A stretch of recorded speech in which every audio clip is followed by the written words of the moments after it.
ഏതായാലും നടൻ ബാബുരാജിനെതിരെ അടക്കം ശ്വേതാ മേനോൻ രംഗത്ത് വന്നിരിക്കുന്നു എന്നുള്ളതാണ് ഏറ്റവും പുതിയ വിവരം. ബാബുരാജ് സ്ഥാനം ഒഴിയണം എന്നുള്ള ആവശ്യം ഉന്നയിക്കുന്നു, നിയമ നടപടികൾ നേരിടണം എന്നുള്ള ആവശ്യം ഉന്നയിക്കുന്നു. അങ്ങനെ സിനിമാ രംഗത്ത് തന്നെ വിവിധ അഭിപ്രായങ്ങൾ ഇതുമായി ബന്ധപ്പെട്ട് രൂപീകരിക്കപ്പെട്ടു വരുന്നുണ്ട്. ഒരു രണ്ട് ചേരിയിൽ സിനിമാ ലോകം തിരിഞ്ഞു എന്ന് വേണം മനസ്സിലാക്കാൻ. ഒരു വിഭാഗത്തിൽ ഈ പുതിയ ആളുകൾ അമ്മയുടെ നേതൃത്വം ഏറ്റെടുക്കണം, അമ്മയുടെ എക്സിക്യൂട്ടീവ് സമിതി പൂർണ്ണമായും പിരിച്ചുവിടണമെന്ന ആവശ്യം ഉണ്ട്. കാരണം ഈ വിഷയത്തിലൊക്കെയുള്ള പ്രതികരണം, സിദ്ദിഖിന്റെയൊക്കെ പ്രതികരണം പൊതുസമൂഹത്തിൽ വലിയ വിമർശനത്തിനിടയാക്കിയ സാഹചര്യം കൂടി ചേർത്ത് വായിക്കണം. നവമി ദിനേശുണ്ട്. നവമി, അമ്മയിൽ അസാധാരണ പ്രതിസന്ധി എന്നുള്ളതാണ്. ബൈലോ പ്രകാരം നിലവിലെ എക്സിക്യൂട്ടീവ് പിരിച്ചുവിടാൻ ആലോചനയുണ്ട് എന്നുള്ള വളരെ പ്രധാനപ്പെട്ട വിവരങ്ങൾ പുറത്തു വരുന്നു. വീണ്ടും തെരഞ്ഞെടുപ്പ് വേണം എന്നും സംഘടനയിൽ ആവശ്യമുയരുന്നു എന്നാണ് മനസ്സിലാകുന്നത്. എക്സിക്യൂട്ടീവ് പുനഃക്രമീകരണം അസാധ്യമായതോടെയാണ് പുതിയ ആലോചനകൾ എന്നതും പ്രധാനമാണ്. നേതൃനിരയിലെ താരങ്ങൾക്കെതിരെ ആരോപണങ്ങൾ വരുന്നതാണ് പുനഃക്രമീകരണത്തിൽ വലിയ പ്രതിസന്ധി ഉണ്ടാക്കിയിരിക്കുന്നത് എന്നുള്ള പ്രധാനപ്പെട്ട വിവരമുണ്ട്. അമ്മയിൽ അസാധാരണമായ ഒരു പ്രതിസന്ധിയിലൂടെ അമ്മ കടന്നു പോകുന്നു എന്നാണ് വ്യക്തമാകുന്നത്. നവമി ദിനേശ്, നവമി, എന്താണ് അമ്മയിൽ സംഭവിക്കുന്നത്? വലിയ തോതിൽ അമ്മ പ്രതിസന്ധിയിലേക്ക് പോവുകയാണോ? രഞ്ജിത്ത്, ഇന്ന് ചേരാനിരുന്ന എക്സിക്യൂട്ടീവ് യോഗം വരെ മാറ്റിവെക്കുന്ന സാഹചര്യം മോഹൻലാലിന്റെ അസൗകര്യം, ആരോഗ്യ പ്രശ്നങ്ങളാണെന്നൊക്കെ ഉള്ള വിശദീകരണം അവർ തരുമ്പോൾ കൂടിയും മറ്റ് താരങ്ങൾക്ക് വലിയ രീതിയിൽ അതൃപ്തിയുണ്ട്. കാരണം പല പ്രമുഖ അല്ലെങ്കിൽ മുൻനിര താരങ്ങളുടെ അടക്കം പേരുകൾ പുറത്തു വന്നിട്ടും ഇതിൽ കൃത്യമായിട്ട് എന്തുകൊണ്ടാണ് അമ്മ ഒരു നിലപാട് സ്വീകരിക്കാത്തത് എന്നത് ഇപ്പോൾ ബാബുരാജിനെ അടക്കം ഈ ആരോപണം ഉയരുന്ന സാഹചര്യത്തിൽ ബാബുരാജിനെതിരെ കൃത്യമായൊരു നിലപാട് സ്വീകരിക്കാനോ അല്ലെങ്കിൽ ഈ സ്ഥാനത്ത് നിന്നും മാറി നിൽക്കാനോ ഇതുവരേക്കും 24 മണിക്കൂർ കഴിഞ്ഞിട്ടും ഒരു താരങ്ങളും രംഗത്തെത്താത്ത സാഹചര്യത്തിൽ നടിമാരടക്കം രംഗത്തെത്തിക്കൊണ്ട് ബാബുരാജിനെതിരെയും അമ്മ സംഘടനയ്ക്കെതിരെയും വലിയ രീതിയിൽ വിമർശനം ഉന്നയിക്കുന്ന സാഹചര്യത്തിലാണ് തുടർ നീക്കങ്ങളിൽ നേതൃത്വം നിയമോപദേശം തേടിയിരിക്കുന്നത്.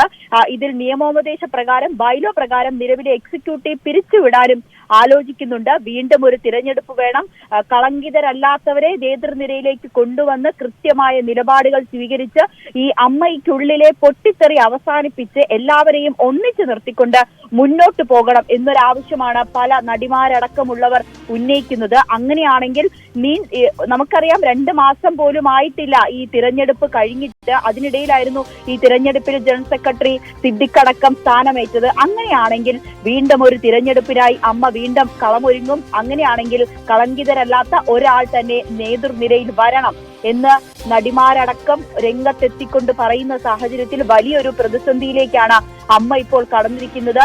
ഈ ഹേമ കമ്മിറ്റി റിപ്പോർട്ടിലായിക്കോട്ടെ, താരങ്ങൾക്കെതിരായ ലൈംഗികാരോപണങ്ങളിലായിക്കോട്ടെ, പ്രസിഡന്റും മുതിർന്ന താരവും കൂടിയായ മോഹൻലാൽ ഇതുവരേക്കും പ്രതികരിച്ചിട്ടില്ല. മറ്റൊരു വ്യക്തി മമ്മൂട്ടിയാണ്. ഇവർ രണ്ടുപേരും നമുക്കറിയാം സാമൂഹിക പ്രതിബദ്ധതയുള്ള അല്ലെങ്കിൽ സമൂഹത്തിൽ നടക്കുന്ന അനീതികൾക്കെതിരെ അല്ലെങ്കിൽ ഈ എല്ലാ വിഷയങ്ങളിലും കൃത്യമായി നിലപാടുകൾ വ്യക്തമാക്കുന്ന മമ്മൂട്ടി ആയിക്കോട്ടെ, മോഹൻലാൽ ആയിക്കോട്ടെ ഇതുവരേക്കും പ്രതികരിച്ചിട്ടില്ല. പ്രസിഡന്റ് എന്ന നിലയിൽ പോലും മോഹൻലാലിന്റെ മൗനത്തിനെതിരെ താരങ്ങൾക്കിടയിൽ തന്നെ വലിയ ഒരു ചേരിതിരിവുണ്ടായിട്ടുണ്ട്, വിമർശനങ്ങൾ ഉണ്ടായിട്ടുണ്ട്. ഈ ഒരു സാഹചര്യത്തിലാണ് തുടർ നീക്കങ്ങളിൽ നേതൃത്വം നിയമോപദേശം തേടിയിരിക്കുന്നത്.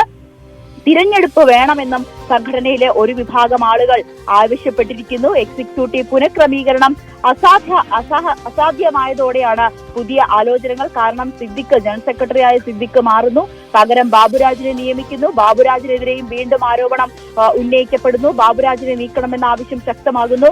ജയസൂര്യ അടക്കം, മണിയൻപിള്ള രാജു, അങ്ങനെ നിരവധി പേരുകളുടെ, ഇടവേള ബാബു അടക്കമുള്ളവരുടെ പേരുകൾ പുറത്തേക്ക് വരുന്നു. ഹേമ കമ്മിറ്റി റിപ്പോർട്ട് കോടതി പരിഗണിക്കുമ്പോൾ അതിൽ ആരോപണ വിധേയരായവരെ കൂടി പുറം ലോകം അറിയണമെന്നൊരു നിലപാട് ഹൈക്കോടതി സ്വീകരിച്ചാൽ ഇനിയും നേതൃനിരയിലേക്ക് ആര് വരും എന്നുള്ളൊരു വലിയ ആശങ്ക. അതുകൊണ്ട് തന്നെയാണ് ഒരു സ്ത്രീയെ തന്നെ കൊണ്ടുവരണമെന്ന് സ്ത്രീകൾ തന്നെ മുന്നിലേക്ക് വന്നുകൊണ്ട് ഈ നേതൃത്വത്തിനോട് പറയുന്നു. എന്തായാലും അമ്മ സംഘടനയെ സംബന്ധിച്ച് ഒരു അസാധാരണമായൊരു പ്രതിസന്ധിയിലേക്ക് നീങ്ങിക്കൊണ്ടിരിക്കുകയാണ്. വലിയ രീതിയിൽ ചേരിതിരിവും പൊട്ടിത്തെറിയും. അംഗങ്ങളെല്ലാം മാധ്യമങ്ങൾക്ക് മുന്നിൽ വന്നുകൊണ്ട് അമ്മയുടെ നിലപാട് ശരിയല്ല എന്ന് പറയുന്ന ഒരു സാഹചര്യം. ഇത് വലിയ രീതിയിലാണ് അമ്മ സംഘടനയെ സംബന്ധിച്ച് പ്രതിസന്ധിയിലേക്ക് പൊയ്ക്കൊണ്ടിരിക്കുന്നത്. രഞ്ജിത്ത്, ഉള്ള ഒരു പ്രധാനപ്പെട്ട കാര്യം, അതായത് അമ്മയ്ക്ക് ഇപ്പോൾ എക്സിക്യൂട്ടീവ് യോഗം വിളിക്കാൻ പറ്റാത്ത പശ്ചാത്തലമാണ്. എക്സിക്യൂട്ടീവ് ചേർന്നാൽ മാത്രമാണ് എന്താണ് ഈ വിഷയത്തിൽ ഒരു പരിഹാരം, എങ്ങനെ ഇത് മുന്നോട്ട് കൊണ്ടുപോകണം, ഏതു തരത്തിലുള്ള നിയമ പോരാട്ടം നടത്തണം എന്ന കാര്യത്തിലൊക്കെ ഒരു വ്യക്തത വരിക. ഇവിടെ എക്സിക്യൂട്ടീവ് യോഗം ചേരുന്നില്ല. അപ്പോൾ ഒരു തെരഞ്ഞെടുപ്പിനുള്ള ആരോഗ്യം അമ്മയ്ക്കുണ്ടോ എന്നൊരു പ്രശ്നമുണ്ട്. ഒരു തെരഞ്ഞെടുപ്പ് കഴിഞ്ഞതേ ഉള്ളൂ, അതിന്റെ അലയൊലികൾ മാറി. ഇനിയൊരു തെരഞ്ഞെടുപ്പ് ഉണ്ടായാൽ സ്വാഭാവികമായും വലിയൊരു ചേരിതിരിവിലേക്ക് സംഘടന മാറും, അത് ഉറപ്പാണ്. കാരണം ഇപ്പോൾ തന്നെ മനസ്സിലെങ്കിലും പുറത്തു പറയാതെ ഈ യോഗം വരുമ്പോൾ തുറന്നു പറയാൻ ഉള്ള നിലപാട് സ്വീകരിച്ച് നിരവധി നടന്മാരുണ്ട് എന്നാണ് നമുക്ക് മനസ്സിലാകുന്നത്. ഇന്നത്തെ പൃഥ്വിരാജിന്റെ ഒക്കെ പ്രതികരണം അത്ര ബോൾഡായിട്ടാണ്. പൃഥ്വിരാജ് കഴിഞ്ഞ അമ്മ യോഗത്തിൽ പങ്കെടുത്തില്ല എങ്കിൽ പോലും ഇനിയൊരു യോഗം ഉണ്ടായാൽ പൃഥ്വിരാജിനെ പോലെയുള്ള യുവനടന്മാർ രംഗത്ത് വന്ന് ഇത്തരം കാര്യങ്ങളിൽ വ്യക്തമായ അഭിപ്രായം പങ്കുവെക്കും, യാതൊരു സംശയവുമില്ല. അപ്പോൾ ഒരു തെരഞ്ഞെടുപ്പ് എന്നതിനപ്പുറം സമവായത്തിലൂടെ ഭാരവാഹികളെ തിരഞ്ഞെടുത്തുകൊണ്ട് ബൈലോ അനുസരിച്ച് നിയമം അനുസരിച്ച് തിരഞ്ഞെടുത്തുകൊണ്ട് ഒരു എക്സിക്യൂട്ടീവ് രൂപീകരിച്ചുകൊണ്ട് ഈ പ്രതിസന്ധിയെ മറികടക്കാനുള്ള ശ്രമങ്ങൾ നടത്തുക എന്നതല്ലേ ഉചിതം? അതുതന്നെയാണ് അമ്മയും മുന്നോട്ട് വെക്കുന്നത്. പക്ഷെ അതിലൊരു പ്രശ്നം രഞ്ജിത്ത്, ഈ ഹേമ കമ്മിറ്റി റിപ്പോർട്ടിൽ ഏതൊക്കെ ആരോപണ വിധേയരായ ആരുടെയൊക്കെ പേരുണ്ടെന്ന് ഇപ്പോഴും പലർക്കും അറിയില്ല. അങ്ങനെയാണെങ്കിൽ വീണ്ടും ഒരു സംഘടന തിരഞ്ഞെടുപ്പിലേക്ക് കടക്കുകയും ജനറൽ സെക്രട്ടറി സ്ഥാനത്തേക്ക് ഒരു വ്യക്തിയെ നിയോഗിക്കുകയും ചെയ്താൽ അയാൾക്കെതിരെ നാളെ ഇങ്ങനെ ആരോപണം ഉണ്ടാകില്ല എന്നുള്ളൊരു വിശ്വാസം അമ്മ സംഘടനയിലെ താരങ്ങൾക്ക് ആർക്കും തന്നെയില്ല. കാരണം അപ്രതീക്ഷിതമായി ചിലരുടെ പേരുകൾ കേൾക്കുന്നു, താൽക്കാലികമായി സ്ഥാനം വഹിക്കുന്ന ആളുകളുടെ പേരുകൾ കേൾക്കുന്നു. അങ്ങനെയാണെങ്കിൽ അങ്ങനെ കളങ്കിതരാകാത്ത ഒരു വ്യക്തി അയാൾ മുന്നിലേക്ക് വരണം, അയാളെ ആയിരിക്കും ഇതിന്റെ തലപ്പത്ത് നിയോഗിക്കുക. പക്ഷെ അങ്ങനെ മുന്നിലേക്ക് വരാൻ ഇതുവരേക്കും ആരും തയ്യാറായിട്ടില്ല എന്നതാണ് ഏറ്റവും പ്രധാനപ്പെട്ട കാര്യം. അതുകൊണ്ട് തന്നെയാണ് ഒരു വനിതയെ തന്നെ കൊണ്ടുവരണം, ജനറൽ സെക്രട്ടറി സ്ഥാനത്തേക്ക് ഒരു വനിതയെ തന്നെ നിയോഗിക്കണം. കൃത്യമായ നിലപാടുകൾ പറയുവാനും അമ്മ സംഘടനയെ ഒന്നിപ്പിച്ചു കൊണ്ടുപോകാനും സ്ത്രീകൾ അനുഭവിക്കുന്ന പ്രശ്നങ്ങളൊക്കെ അഡ്രസ്സ് ചെയ്തുകൊണ്ട് ആ പരാതികൾ പരിഹരിച്ചുകൊണ്ട് മുന്നോട്ട് പോകണമെങ്കിൽ ഒരു സ്ത്രീ തന്നെ നേതൃനിരയിലേക്ക് വരണമെന്ന് ആവശ്യപ്പെടുന്നത്. പക്ഷേ അങ്ങനെ ഒരു സ്ത്രീ ആരാകുമെന്ന ചോദ്യത്തിന് ഇപ്പോഴും സംഘടനയിൽ ഉത്തരം കണ്ടെത്താൻ കഴിഞ്ഞിട്ടില്ല. അങ്ങനെ ആരാണ് കൃത്യമായ നിലപാടുകൾ പറഞ്ഞുകൊണ്ട് സംഘടനയെ ഒന്നിച്ചു കൊണ്ടുപോകാനുള്ള സ്ത്രീ ആരാണ് എന്നതിൽ ഇപ്പോഴും അമ്മ സംഘടനയിൽ ഇത്രയേറെ 500-ലധികം അംഗങ്ങളുള്ള ഒരു സംഘടനയിൽ നേതൃനിരയിലേക്ക് വരാൻ ഒരാൾ പോലും തയ്യാറാകുന്നില്ല. അതിനർത്ഥം ഒന്നെങ്കിൽ നടന്മാർ അവർക്ക് ഈ നേതൃനിരയിലേക്ക് വരാൻ ഒരു പ്രതിസന്ധി അല്ലെങ്കിൽ ഒരു ഭയം, അല്ല എന്നുണ്ടെങ്കിൽ ഈ സ്ത്രീകൾക്കറിയാം ഇനി നേതൃനിരയിൽ വന്നാൽ പോലും തങ്ങൾക്ക് തങ്ങളുടെ ശബ്ദമുയർത്താൻ കഴിയില്ല എന്ന ഭയം. ഇതിൽ എന്ത് വേണമെങ്കിലും ആകാം. അതുകൊണ്ടായിരിക്കും ഇത്തരത്തിൽ നേതൃനിരയിലേക്ക് വരാൻ ഇവർ ഭയപ്പെടുന്നത്. നമുക്കറിയാം ഈ എക്സിക്യൂട്ടീവ് കമ്മിറ്റിയിലുള്ള നടി ഹൻസിബ കൃത്യമായി തന്നെ നിലപാട് വ്യക്തമാക്കിയിട്ടുണ്ട്. ആദ്യം ന്യൂസ് 18നോടായിരുന്നു അവരുടെ പ്രതികരണം. പക്ഷേ അതേ പത്രസമ്മേളനത്തിലിരുന്ന ജോമോളുടെ പ്രതികരണമായിക്കട്ടെ വലിയ രീതിയിൽ വിമർശനം ഉന്നയിച്ച ഒരു കാര്യം കൂടിയാണ്.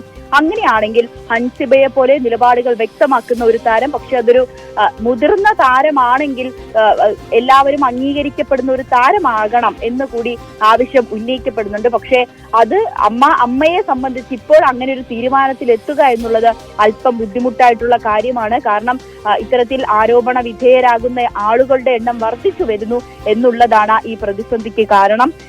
തീർച്ചയായും അതാണ് സാഹചര്യം. അതായത് അസാധാരണമായ പ്രതിസന്ധിയിലൂടെ അമ്മ കടന്നു പോകുന്നു എന്നുള്ളത് തന്നെയാണ് ഏറ്റവും നിർണായകമായ കാര്യം. അത് മറികടക്കാനുള്ള എല്ലാ ശ്രമങ്ങളും അമ്മയുടെ ഭാഗത്തുനിന്ന് ഉണ്ടാകും. പക്ഷേ